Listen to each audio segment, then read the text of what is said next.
Democratic presidential candidate Kamala Harris and her Republican rival Donald Trump both look to be intensifying their outreach to undecided voters on Monday, with packed schedules in battleground states.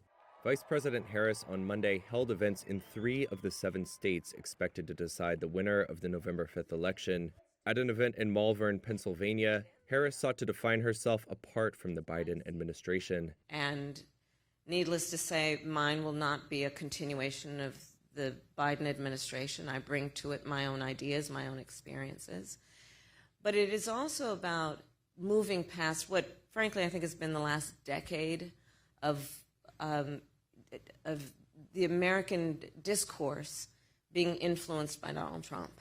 Harris was there with Republican lawmaker Liz Cheney, the daughter of the former Republican Vice President Dick Cheney. She and her father are 2 of the most prominent Republicans to have endorsed Harris, while also being staunch conservatives. On the campaign trail, Cheney has told undecided Republicans it's okay to support the Democrat without fear of backlash.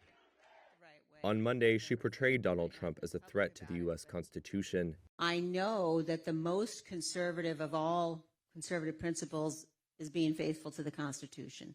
And you have to choose in this race between someone who has been faithful to the Constitution, who will be faithful, and Donald Trump, who it's not just us predicting how he will act. We watched what he did after the last election. We watched what he did on January 6th.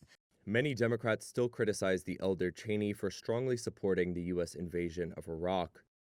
In a post on his Truth Social platform on Monday, Trump called Liz Cheney dumb as a rock and a war hawk. He accused her of wanting to go to war with, quote, every Muslim country known to mankind, just like her father.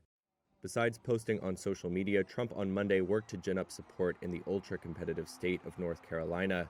At one stop in the state's hurricane-battered mountains, he urged supporters to go to the polls despite the hardships they were facing. Then, after a rally in Greenville, Trump ended his day at a Christian event in the city of Concord alongside Franklin Graham, son of the famed evangelist Billy Graham. In remarks there, Trump steered clear of some of the off-color rhetoric he has been using in recent speeches and took a more reflective tone. As I look back at my life's journey and events, I now recognize that it's been the hand of God leading me to where I am today. Opinion polls showed that this year's race is a close one.